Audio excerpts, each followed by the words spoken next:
All right, welcome everybody. We're happy to have you all here. I'm Robert Maxwell. I'm a partner with Holmquist and Gardner. And just a little bit, if you don't know our firm or are new to this, we host these monthly webinars going over some hot topics in the real estate industry. Today, we're focusing on residential real estate, and our firm is we've got a lot of things going on, but our firm is a big part of the industry in Seattle, but our focus is primarily on real estate, transaction, commercial real estate, and residential, as well as litigation on the same. So I'm really happy today, and this is the current trends and issues with buying and selling residential real estate. And we're going to cover kind of a hodgepodge of topics that I find very fascinating, but I'm really happy to introduce our guest here, who is Michael Orbino with Compass Real Estate. And Michael I'm very happy to have him here because he's got an abundance of experience within the residential setting, within the commercial setting, within the buying and selling process, as well as the building and development. And so Michael is a co-founder and manager of Team Foster, Compass Builder and Developer Services in downtown Bellevue. And as I said, he brings 20 years of experience on the ground. I'm very grateful for him being here to kind of help us out today. He's got a laundry list of accolades that could take up this entire webinar if I jump into it too much. But some of the big things that I do want to touch on is he was Realtor of the Year. And one of the biggest things, and very proud of his service to our country, is he is a member of the Armed Services. So Michael, I'll let you jump here for a little bit and give any other introduction that you would like. And then we can kind of jump into the topics and get rolling on this. Yeah, no, Robert, thanks for having me. I'm super excited to be here. It's funny, I think you know this, but I've known Amont's Holmquist for probably 15 years, and he's helped me on some transactions specifically. So it's funny how small of a community is, and just a fan of your guys' firm and the work you guys are doing with us at Compass as well. So happy to help and excited to start the conversation.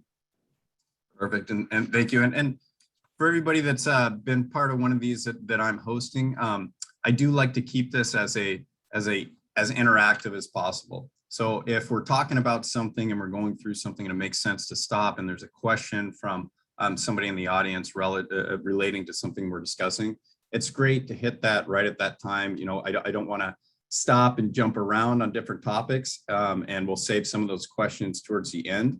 But if there is something relevant to it and I see it pop up as a question, you know, I feel free to ask them, and it'll come through my screen and I'll be able to stop and kind of address it. So I want to make it as productive for everyone as possible. So if there are critical things that you're interested in us kind of jumping down the rabbit hole at the time, you know, let us know. All right. And so if we want to jump on to kind of what we're looking at today, you know, we've kind of had to reestablish a lot about how the market is run in this pandemic adventure. I'm going to call it that way loosely, but from both the legal side, and it's changed greatly from the broker side of things and the buying and selling and the boots on the ground. That's why I was really happy that we were able to get Michael with us today, because there's a perspective that we're always looking at from attorneys, and we look at something and then we analyze, and it's risk protection. What's the liability? What's going on? How to get this done? And then there's also the purpose of the brokers on the ground that see the real tangible business avenues that are going on, where we're kind of sitting on the same playing field, but a different seat. And what we're looking at is, hey, what is the reality of the market right now? What is going through on these residential purchase and sales? What is commonplace from the broker standpoint? What are we seeing in these contracts? And right now, the biggest thing is just how quickly this market is moving. And Michael, with his years of experience in the industry, it's great to hear from the different perspective, because you see over 20 years where this evolution has gone in Seattle. But on top of that, in the hot market that we do have right now, we've also got the added kind of craziness of the changes that came with the pandemic. You know, we've got more and more. You'll see people electing to take virtual tours, never seeing the property, and we're going to run through some of the aspects of that and what comes with it. Other things you see that has changed greatly in the pandemic is open houses and how that protocol is going. How quickly the market is moving is a big thing.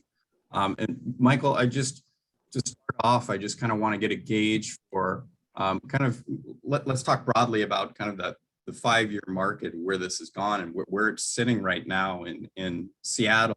Let's focus on Seattle first and foremost, because I think that's applicable to attendees here, but we can also talk about in general the state of Washington. But what are you seeing right now in terms of amount of time? I know I'll just start it off with this question, amount of time of properties on the market. Yeah, I mean, and thanks for that introduction, Robert. And you're very generous in quoting my kind of years of experience, which I'm very proud of. But what I will say about experience is the pandemic has reset everything.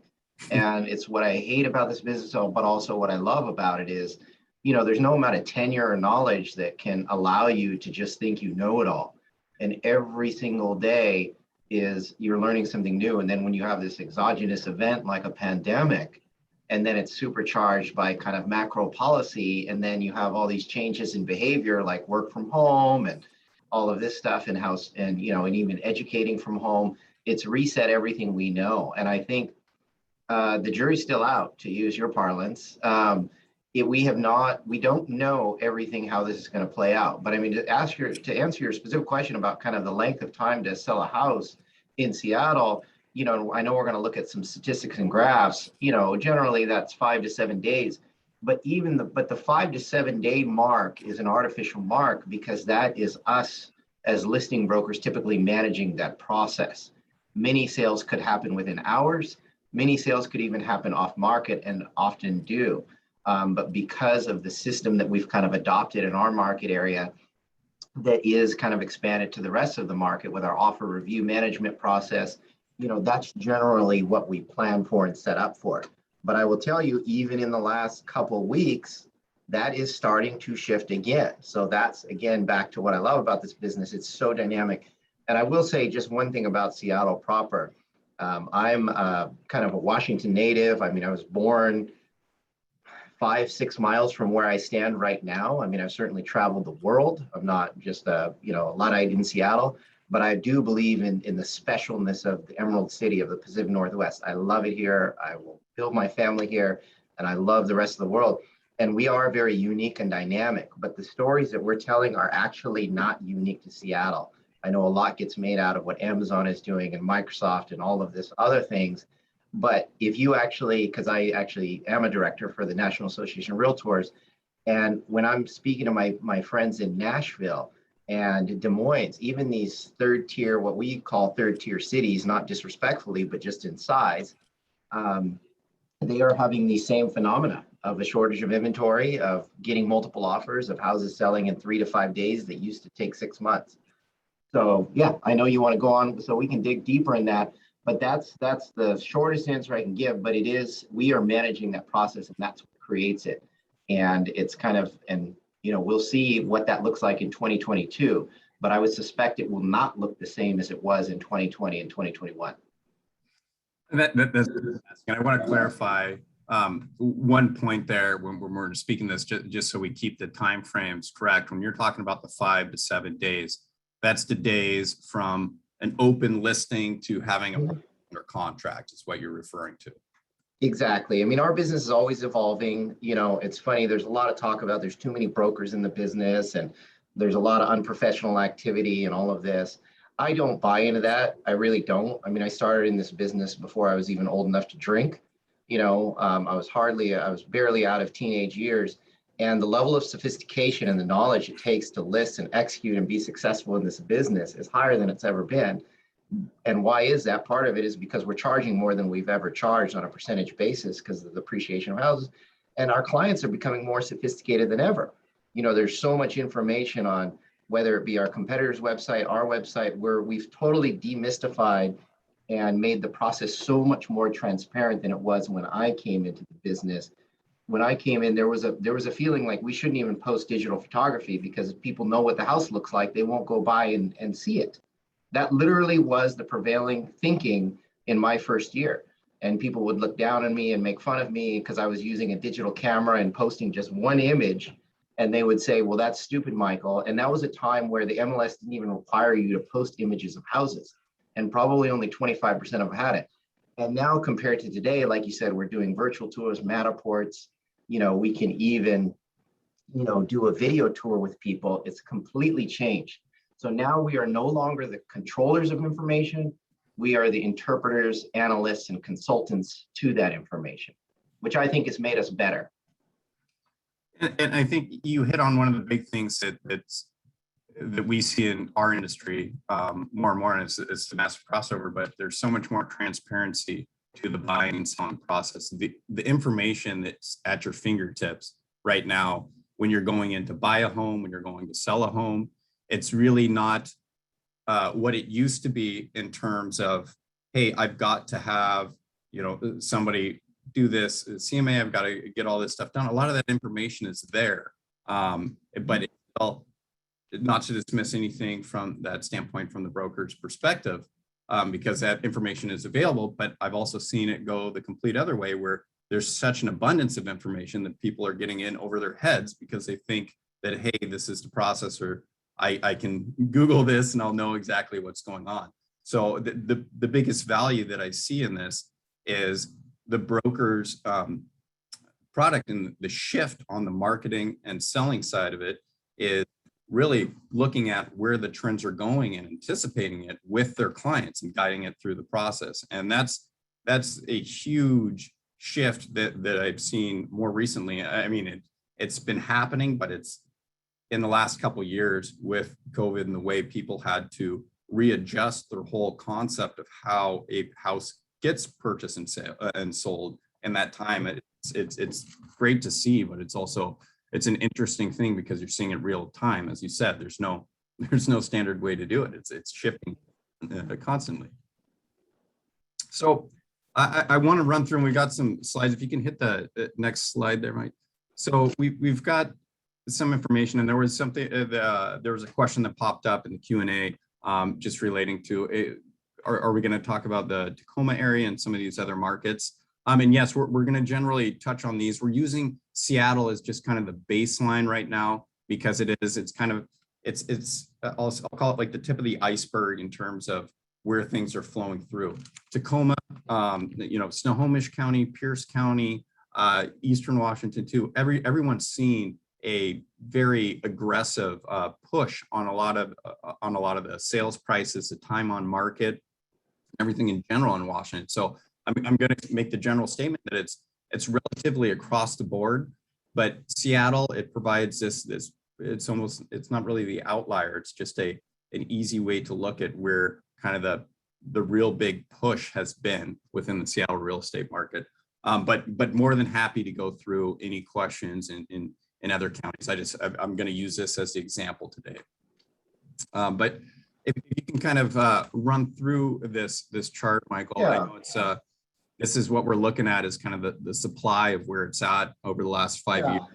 Yeah, I'll explain a couple of things there. And anybody who knows me knows I love stats. I remember my algebra teacher in high school said, Michael, I know you're smart enough to give me the answer, but I want to see the work.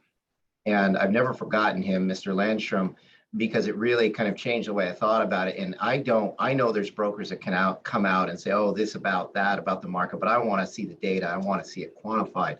And what you're looking there is a 5-year chart on my left. So the first one, if you're reading left to right on your screen, is King County. And that's what that's how we measure inventory. Red is obviously the number of sales, the active listings, and green is the sales. And on the right is just Seattle. And this includes single family and condominiums and all product types. Now, the key, the two takeaways from this, and I don't want to belabor these, but there's this notion that, oh, seasonality is dead or something, or COVID wiped out. It doesn't matter if it's summer or winter. I'm sorry, that's just not accurate. I don't like to hear it. It's nails on a chalkboard to me, especially with an experienced tenured broker, because you can see how clearly perfect. It is so perfect, the number of sales, the green, that I call it the EKG of the market. It is the heartbeat of the market. And the other thing is we always talk about, oh, the demand is so great. But particularly if you look at King County here on your left, you see the perfect peaks and valleys. We have a low of 2,000 sales, across King County, across product types in the winter, and then it peaks at 4,000 in the summer. And even with COVID.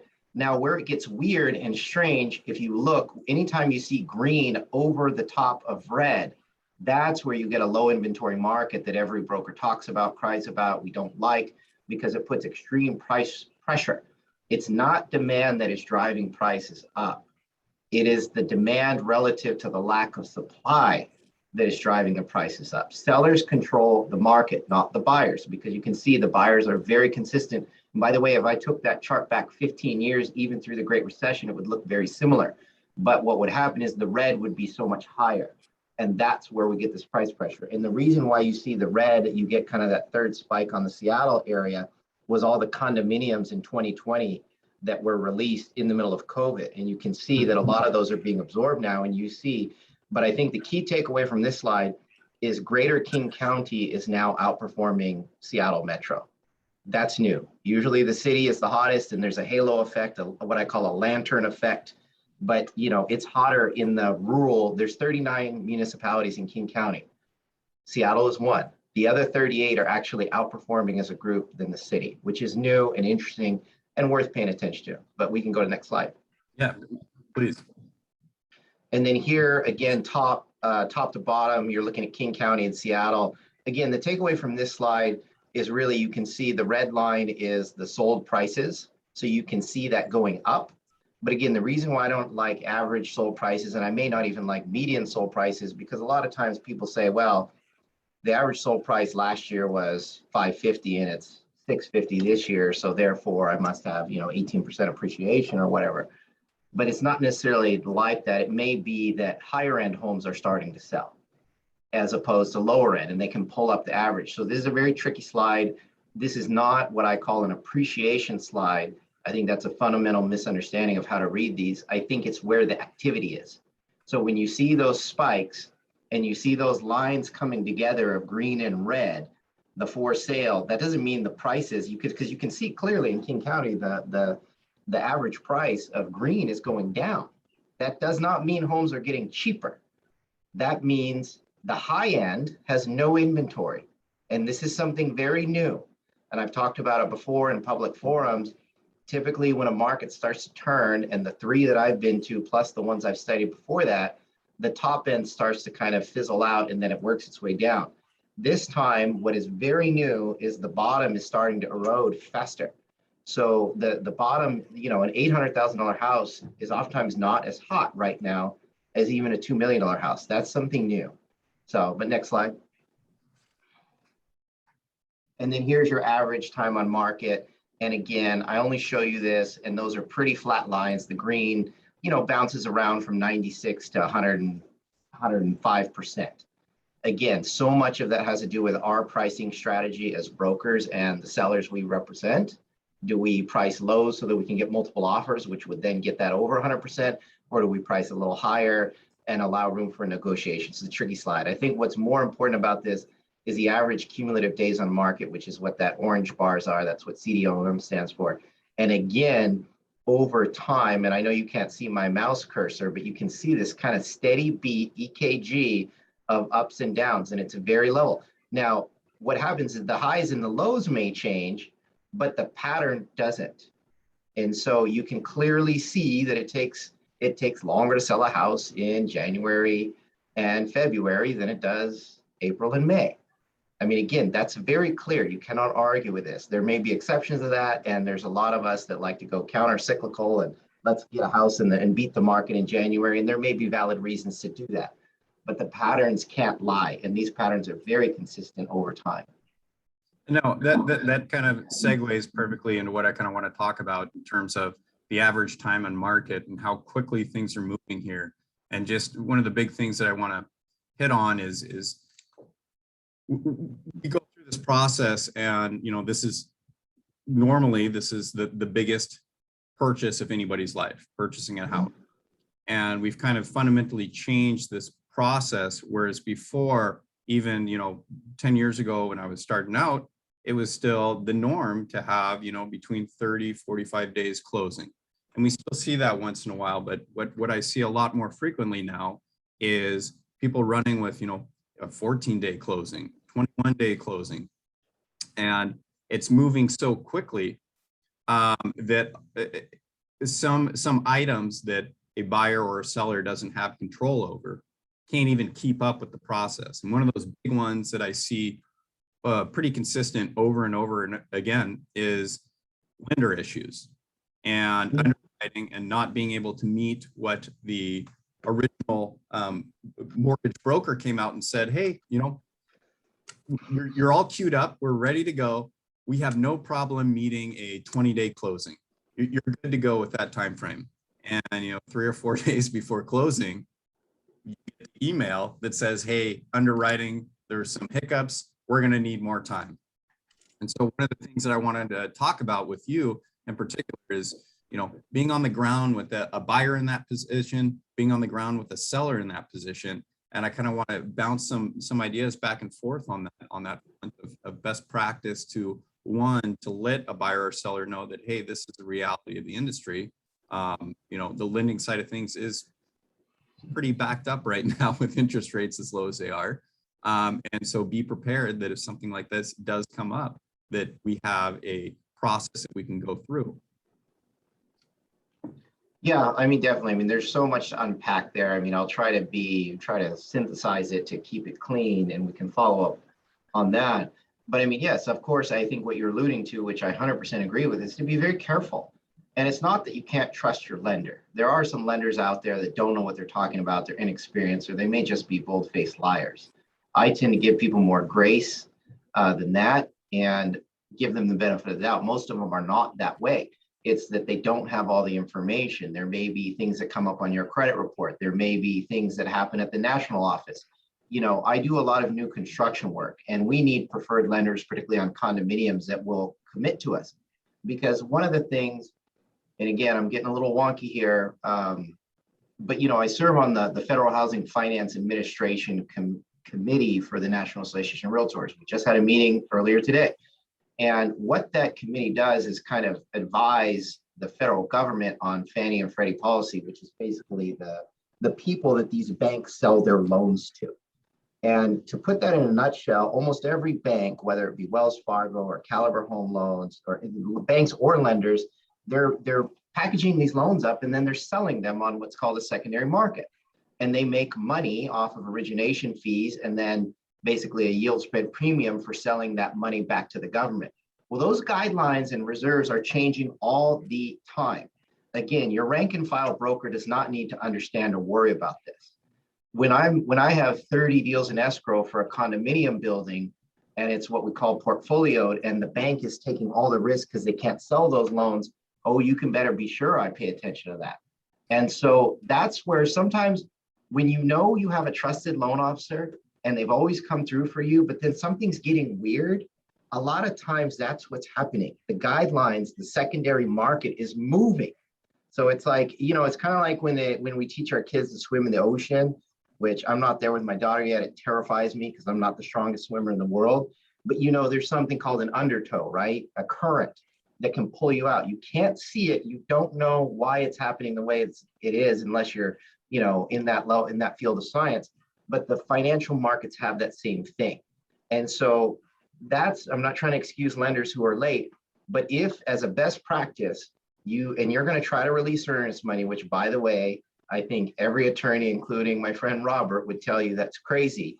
But every broker who is a player in our market right now would tell you that's probably necessary to get a deal in a competitive situation. And by the way, note that our area of King County within Washington State is one of the only places in the entire country that does this as a regular practice. But part of the reason is our earnest monies are also so low. You know, 5% is not a big number in many other places in this country or even the world. Sometimes you put 10, 20% down as earnest money and you could forfeit that. So you're not going to release. And so you better have some padding.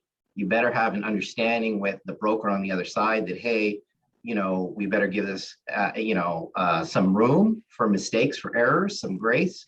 But I can tell you in the upper end, which, you know, I always say I'm a tourist in, I represent Team Foster. They're the masters at that world. There is no grace. If you are a day late, your earnest money's gone and the deal will be renegotiated from scratch, almost always as a rule. And it's And not that's mean, that's it's that's just a, that's how they play the game. that's a great point. I'm sorry to speak over you Yeah, there, please, go ahead. because it's interesting from that perspective. With such a hot market, I mean, it's not unheard of, and we see it so often that a new and better deal will come up, and they'll say, hey, if this doesn't pan out, I'm willing to go X amount more than your current deal. And Mhm. when you get that email from a underwriter saying, hey, we're not going to be able to close on the closing date, the seller is looking at that and going, hey, this is great. I've got another deal lined up. And unfortunately, they tend not to be as simple as that, where one deal fizzles away and then the next deal, Mhm. and there tends to be a lot of pushback and animosity, especially when you have earnest money on the line. Yep. Have something that's out of control of a buyer and a frustrated buyer, and the seller just wanting to move on. And so it's not as simple to say that one dissolves and goes away and the next one just jumps into place. But it is a very real concern in this market that can happen, and there's justification to do that. And so Yes. what I always tell to all my clients going into any of these situations is, when you're looking at a house, when you're going through the contract to put that offer on, you better be sure that that is the property that you want at Mhm. that point when you're signing off on that. Because going back from that point on the offer, if you're trying to, as people were saying early on in Seattle, I'm just trying to get into the market, I just want to get under contract, I want to get a house, and they weren't particularly, it wasn't their dream home. And so you got a lot of cold feet issues. You got a lot of buyers not wanting to go through with it. And so that, or found another offer or property that they'd rather have. And so that happens all the time. So my advice is exactly what you're saying. I mean, you've got to understand that it's a buyer beware market. Once you sign that and your earnest money's out there, if it And doesn't I would, close, and that's going to be the issue. yeah, no, 100% agree. And sorry to jump on you on the tail end, but I wanted to add the listing perspective, which is I'm more often than not, I'm representing sellers than I am buyers, but particularly on this earnest money issue, there's a feeling of, well, I've got the earnest money, so there's no way they'll back out. Wrong. People walk away from their earnest money all the time, particularly as you climb the price points. They could get cold feet. They could have found another house. It does happen. I'm not saying it happens often, but it happens often enough that you better beware. And just like a good buyer's broker should counsel their buyer, and a smart buyer should be leery and weary of releasing earnest money prematurely if they're not fully engaged. A listing broker and a seller should also be very cautious, and know that if they pack up and move out, and especially in this hyper market where people are escalating offer prices 10, 20% above where the original list price was, people can get scared. And, and we see it in new construction a lot more because the timelines are longer. And, as I've explained, and I know it's not a legal definition, so I want to be careful because you may override this, but to me, earnest money is really just is an option fee to purchase. Particularly if you've said it's a forfeiture of your earnest money as your maximum departure. And honest, because I do some commercial side too, and that's builders walk away on their earnest money all the time. It's just a fee to investigate a deal. And so as a seller, you better prepare yourself and make sure, hey, these people are really engaged, and not move out and make yourself super vulnerable and take all that staging out. And you're across country and all of a sudden you have to try to go back on the market. And you might feel good because, oh my gosh, I got a free 50,000. But the second buyer down that lost in that offer negotiation may not be willing to pay you the same price, and the delta may be greater than the retrieval of that earnest money, which is always a terrifying thing. We've had a few of those in the last year that came to that point where it was very scary. Luckily, we didn't get burned. But these are just things to think about that we didn't need to think about in different markets. That's a great point, and it's also what I consistently hammer through with my clients is, even if you have the most clear-cut case on an earnest money dispute, if somebody wants to dispute something, it takes a court to issue an order to have that money released. Okay, whatever way you go, and that's a process. It's time-consuming. So anytime getting into these transactions, there's always going to be a time and place, and that's what the earnest money is there for. That's what these contracts are there for. But it's not as simple as, there's not a light switch to turn on saying, hey, this is how it went down. There's always some other external factor or a factor that comes into play, which creates a dispute. Yeah, Now, and if I may, I'll use kind of a pedantic metaphor, but I'm a simple guy, so I need to understand things and metaphors. And I used to work at a bank, and part of my duties, when I very first started as a teller, was to take people to their safety deposit boxes in the vault. And to me, earnest money is a safety deposit box. And if you've ever had one or know, or even seen them on TV, you get a key and the banker has a key, and you have to turn both the keys to unlock that box. When you put earnest money into that box, a seller gets a key and a buyer gets the key, and that box shall not open unless both people agree. And the only person that can drill that lock and force that box open is the legal process, a judge usually. And so, people think that they have just captured earnest money. It's not that simple. that's 100% correct, and that's why you kind of have to hit it over the head on everybody, but just signing that contract, it's hopeful that everything's going to close, but you have to look at it from a bunch of different angles in terms of, hey, if something does go wrong, what's my out? If something does go wrong from the buyer perspective, can I enforce the contract? What happens when the seller doesn't want to? It just says, no, I got a better offer. I'm going to move on from you. And the process that goes through with that, because that's a whole different bundle of sticks when you're talking about a buyer trying to enforce a contract with something, it's called specific performance of the contract, and you're still going through the court system. And there's a lot of things that go through that. So there's business decisions and there's times where that's an appropriate measure, but a lot of the times when these don't work out, it's just, you've got to really assess it from a practical business approach rather than a hardline approach. And so I wanted to actually touch on one thing that you were talking about with the multiple offer scenario. And have you been experiencing much on the ground in terms of appraisals being below these offer prices and issues with buyers having to come up with additional sums to cover that gap?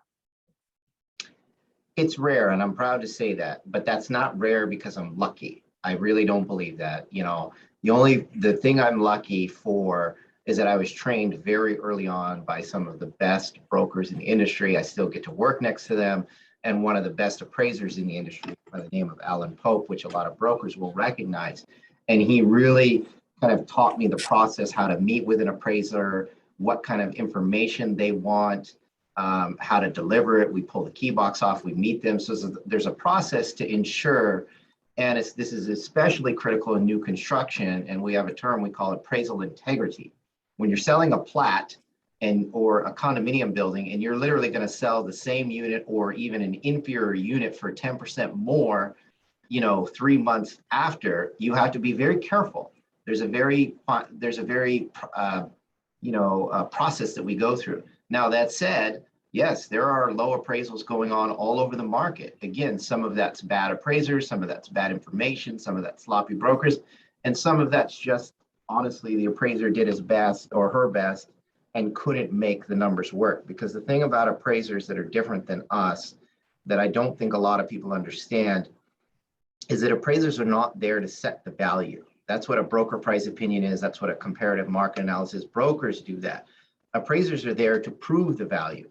That's why they ask you for a copy of the purchase and sale agreement, because they are, well, I don't want to get into legal terms, but they're inductive. They're not deductive. They're not trying to figure out the answer. They're starting with the answer and then finding information to support their answer. And a lot of people don't understand that. So your job as a broker and a seller, if you are pushing your broker, and it's fine, because there's a lot of broker relationships that the sellers or the buyers engage with a broker who they know is inexperienced. I have no problem with that. I wasn't born with 20 years experience in the business. I had to earn it. So there were clients, I remember my first few clients, they had sold more houses as individuals than I had as a practitioner, right? There's that moment, right? I mean, Robert, I'm sure when you were a brand new smiling attorney, you hadn't even done a case yet. And so until you get that experience. So there's nothing wrong with that, but that's why I say, I know there's not all brokers on this call, but there's buyers and sellers that need to kind of push their broker and be advocates for themselves. And it's totally fine to work with a broker who has less experience as long as you can trust them. but that's where you have to push them like, hey, did you meet with the appraiser? Like, keep me posted on that. And I think you'll have a much better solution. But it is something we're always on guard for, because if you're representing a buyer and you've waived an appraisal and you don't have the funds to make up for a deficient appraisal, again, there's going to be a lot of heat and you're going to blow up relationships. There could be legal consequences. This is high stakes. This is a high stakes game we play. And I think some of us get a little desensitized to it. But I say never forget like what's on the line here. It's families, it's their futures, it's a lot of money. Like you said earlier, for a lot of people, it's the biggest significant investment of their life. Because it comes up, you know, as you kind of alluded to, it's pretty infrequent that I've seen a appraiser come under in this market right now, but it does pop up every once in a while just because of the supply demand issue and kind of that artificial inflation of what the price is. And I shouldn't say, I don't like to use the word artificial inflation, because that is the price people are willing to pay for the property in this market. So that is the market value of that property. But it is, in one sense, it also is created by just the limits of what's out there on the market and people trying to get in on it. And so that also comes to some of the other issues, and I'll run through really quickly. We talked about appraisal delays, title issues that pop up, you know, that can create those delays on the underwriting side. You know, I don't see it that often in the standard residential real estate transaction right now with an extended title policy with a survey. You obviously see it a lot more when you're talking about vacant land or for construction processes going through on the survey. But right now, surveyors are incredibly backed up. Yes. And it's not unheard of when you're reaching out and you need something done quickly, that they're saying there's absolutely no way this is going to get done on that schedule. And so thinking about this from a buyer and a seller perspective is, you know, understanding the realities of where the market is. And it's not that simple of saying, hey, you're going to have this survey done. Is this going to fit in with, you know, to a 20-day time frame if that's something that you're really adamant about having? And it's hard to communicate that, because we're also in a position where, you know, people are looking at this, they want to get in, they want to buy this property, but it's just making sure that they understand the reality of what they're asking in the situation, if that can match. And so I wanted to, with those kind of third-party delays, I'll call it, because we're talking about things that are out of the control for the most part of a buyer and a seller. Now, I wanted to talk about one particular issue that's surfaced in COVID, which has created kind of a tense situations in the buying and selling process, primarily for sellers, but this is tenants in a property. So we see a lot of this in the city of Seattle. It's created actually a lot of frustrations, because there is, you know, there is an eviction moratorium in place that, if everybody's been paying attention, just got extended to January 2022. And with that, there's very limited control over an owner's property at that point of trying to have somebody out of the house if you are intending to sell the property. And within the greater state of Washington, there was a specific carve out for that, where you could issue a notice that you're going to sell your property, and then everybody would work together to try, you know, to vacate the property in order to market it.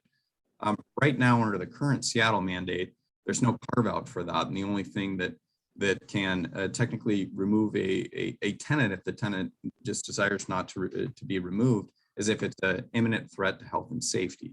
And so there's been a lot of dialogue between sellers that are ready to move on. They don't want to rent anymore. They want to sell their property. They want to move on. And it's just right now, the current climate just does not create any efficient way to get that done without having a tenant in the property. So selling, what I'm talking about is selling subject to a tenancy.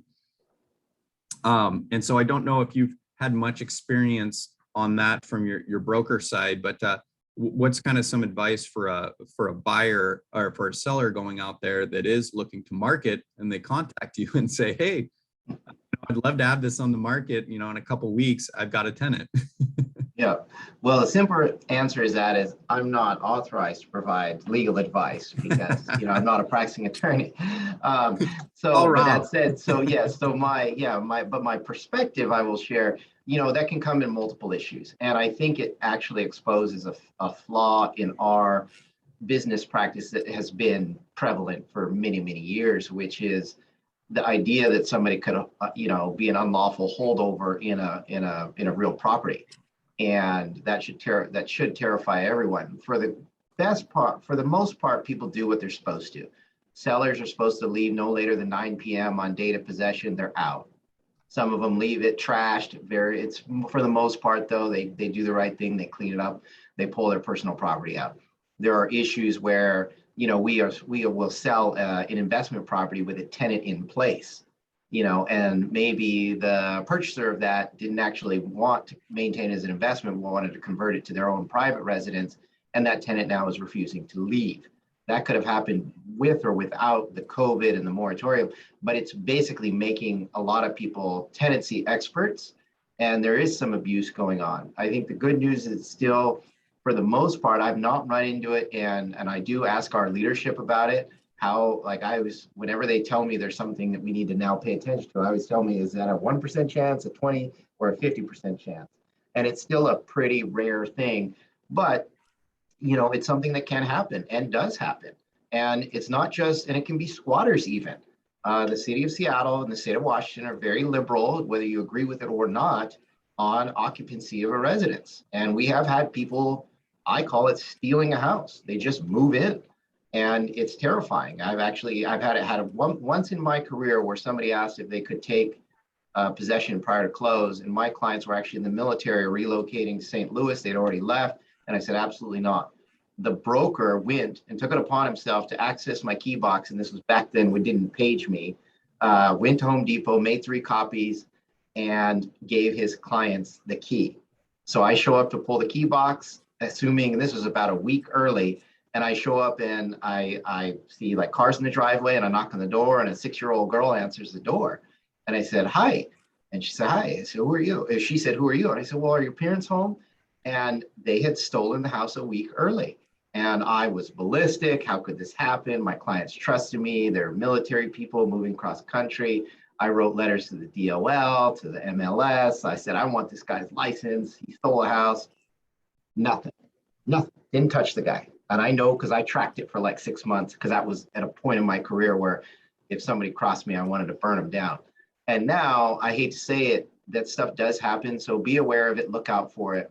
But I do, and I know we're moving on, I do just want to say one thing about those boxes that you had on the last slide, though. Appraisals don't particularly scare me. They don't keep me up at night. Inspections don't worry me. Tenants holding over don't particularly worry me. I'm aware of them. But one of the things that I think is the most least understood and most underappreciated issues in our business from a broker side is title issues. And I deal with them a lot because I do a lot of new construction. And, talk about waiving, to me, the most important document is that title contingency. And because in our practice, a lot of times a listing broker will, Rob will call me and say, hey, I want to list my house, and we'll get it ready. It'll be a month later, and I'll immediately pull a preliminary title. And then I'll use that to give to brokers who are interested and who are actually thoughtful about title, which the majority are not. They don't even care. Nobody asks me for preliminary title, almost ever. The few that do, I'm always impressed and surprised by. But sometimes that preliminary title commitment is dated a month prior. And the thing that the title contingency gives you that is actually the most important thing in my mind is not a chance to review the preliminary title. There's a clause in there that essentially says that, hey, anytime there's a supplement to this title policy, it triggers a review period. And in new construction, we have liens flying back and forth all the time. And we always have title issues that may have popped up during the closing process that were not there before. And I'm surprised how naked people go into that process and they have no idea. And I just had a really nasty one on one of my prior sales where literally somebody was doing a foreclosure action on a closed property.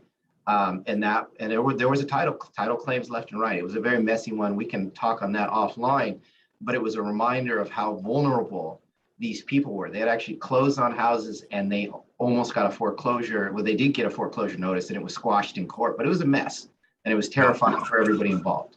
So anyway, Well, if you don't pay attention to title policy, you should.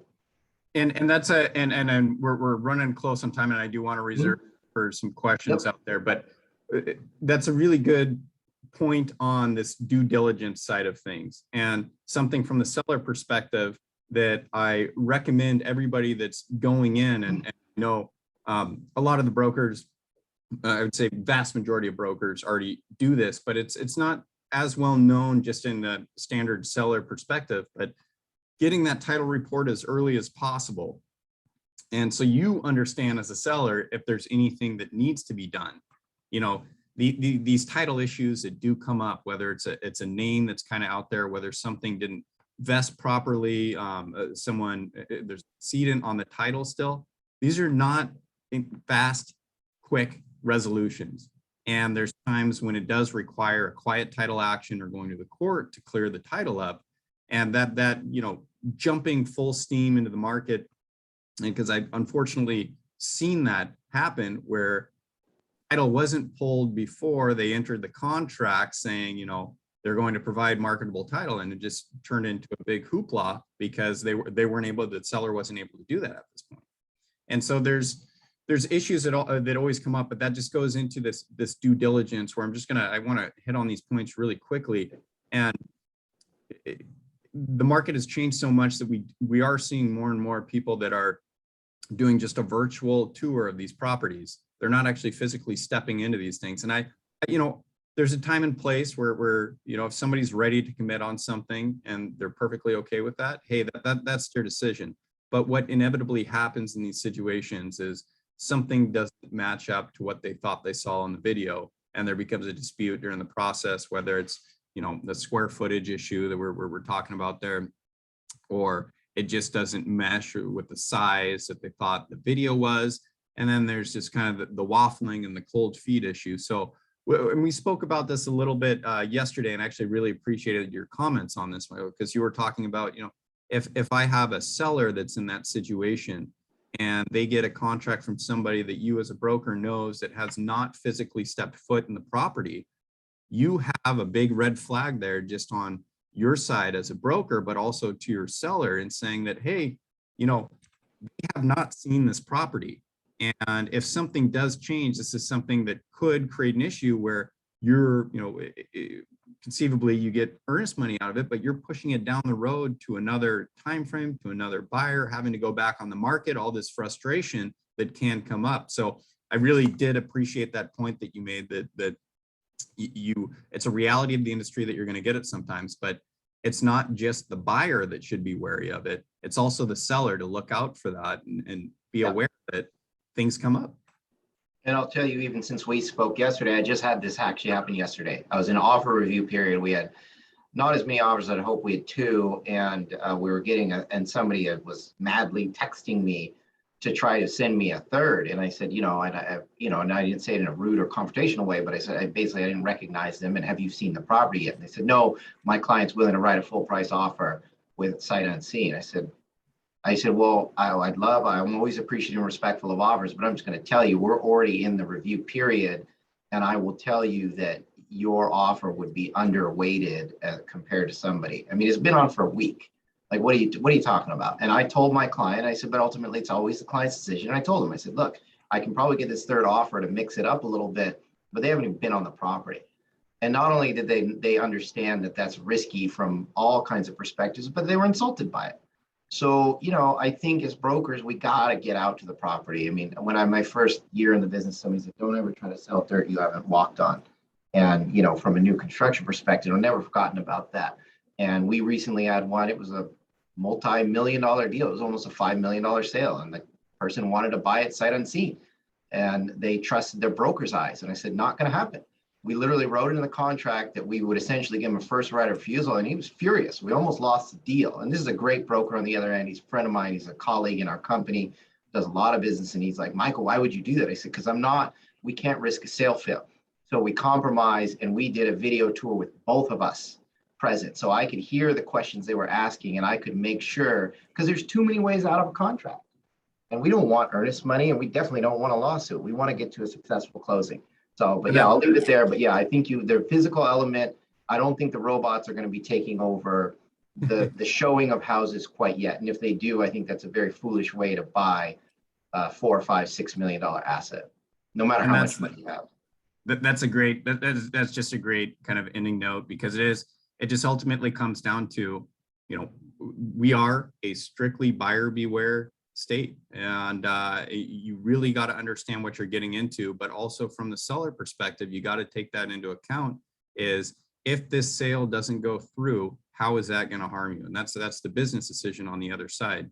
And you know, if it's pushing really fast and people are making quick steps to get something done and something doesn't go through, are you now in an even worse position, because now you're getting lower offers? You've expended all these costs to get rid of frame or staging, and now you're putting everything back in and entering the market again. So there's a lot of facets that go into it, but I have that perspective on it. And I do want to take this time. I've got, you know, we've got the chat interaction here. We had a couple questions pop up while we were speaking, but if there's anything in particular that anybody out there in the audience wanted us to elaborate on or get some perspective on, let me know. My email and Michael's email there is there for your guys' purpose. If something comes up and you're thinking on, you know, hey, Michael really, he hit the head on this, and I really want to ask him this question on anything in particular, or if you had something in particular to me, let me know. Our information is there for you to contact us. But we just want to say I really appreciate, again, Michael being here, being open, jumping on board. I know this has been an asset for all of our clients. I really appreciate everybody jumping on and interacting with us. But if there are any other questions right now, we'd love to answer them. Yeah. I see one, you know, and I think this is more towards you, Robert, so I'll play the interviewer. Can you confirm the carve out for sale or moving is not an option for a seller because of recent developments? And I assume that is tied into the kind of your point about the moratoria and all that stuff that's happening in the city of Seattle. Yeah, so I'll get to it in kind of the twofold. The carve out for selling. So it's kind of a misconstrued to the general public. These carve outs and these 60-day notices, a lot of people are putting it out there even well or right when the market or when the property is going to market, which is actually not the proper use of the notice. That notice period is there to provide the notice to the tenant. And then at the expiration of that period is actually technically when you're supposed to start marketing the property, right? And so I've seen it actually come up a few times where savvy tenants have made the argument that, hey, you gave us this notice of intent to sell. You were already in the process of selling, and therefore it's a defective notice. And it just creates all kind of hassle with the process. So really the biggest part here that I can say to a seller that's in a situation with the tenant is you gotta remain amicable. There's no use in going back and forth with the tenant in terms of throwing fire or anything, or I'm going to get you out. It does no one any good in that perspective. What is the most valued aspect of this is finding an amicable resolution with the tenant. Sometimes that can be difficult. Sometimes that costs money. Sometimes there's ways to go about it. But when you get down to the nitty gritty, trying to go through the legal process to remove somebody is a no-win situation for everybody in terms of time and cost. And I think what I'd add there too, Robert, and please disagree. I mean, I don't want to cross too far into your world, but my understanding is in the legal process as well around this, even if and when eviction moratoria are lifted, the court system is so backed up that you may not even get your day in court. And not only that, the enforcement mechanism. I mean, again, a lot has changed in 20 years. You know, there used to be a sheriff that would come and put your stuff out on the street. I can promise you in this environment of police enforcement and you know, and I want our police to be better, but I also respect their job and I love the role of law enforcement, but they are being hammered right now and none of them want to be on YouTube putting some poor person's stuff on the street.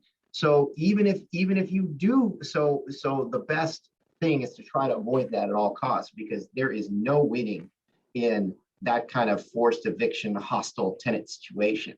And what's going to end up happening is it'll be like the old days, and they will extort and blackmail you for the cash for keys. And I've had clients recently do that. it's faster and more efficient to say, okay, fine, you've got me over a barrel. Sorry, that's a crude metaphor, but I'll give you $5,000 to just be on your way. And that's probably going to be that's what's ultimately going to happen, because trying to take it through the legal system, trying to get the King County deputy to come and take their stuff out, it's not happening. Yeah, and I'll just echo them. No one wants to go through that process, and it's a miserable point when you've reached that there's a time where it happens and it's the last resort. But yeah, the court system in general right now, they're doing well on the what's called the commissioner calendar, which hears these unlawful detainers. I haven't had any issues with delays on that front. The King County Sheriff's Office, it's a little more touch and go. They're behind, they're understaffed, and they're doing their best to meet the demands of everything. But it's just a reality that even with a order from the court, there's still a long road ahead before getting that possession of it back. And we are not an environment that you can go try to muscle your tenant and call your cousin who's a big scary guy. Can't recommend that to anybody. Then the sheriff will definitely show up, except you'll be the one arrested.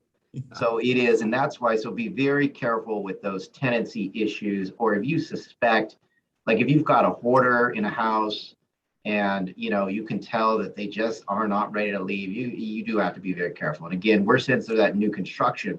And a lot of times we have a grace period, but we have unlawful holders often because they've lived in the house forever. It's the last beat up old house. They're waiting for their payoff, and then they just don't feel like moving. And they know the good news is we don't have to move in. We're just tearing the place down. But so I'm dealing with that in a meeting with people and say, okay, it's time to go. Yeah. And that's the biggest critical point there is from a buyer and seller, just understanding that nothing is quick. And that's kind of how you have to view these, because we are moving in such a fast market that people think, oh, this will get done. Everything leads to the end game, which is a closing. But when you have these things that pop up with tenants, with lender issues, with everything, you just need to be aware and understand that you have to have an exit plan. And that exit plan might not be a magic wand to get something done when you want it to. And so with that, we ran a little bit over time, and I apologize. No, I think we're 1 minute till. So yeah, I was just going to say thank you, everybody. I know it's a beautiful day, and that's why I've got my shades closed. And so anybody who stuck on or was with us, it's such a pleasure, and thank you for spending a beautiful Thursday with us. Or is it Wednesday today? I don't even know. Sorry. Thank you so much. And you'll see here that we will have this available online on our YouTube channel. And so we'll make that available when it comes out, and then we will be continuing with the webinars in October. Okay. All right. Thank you all. Thanks, Rob. See you guys. Bye now.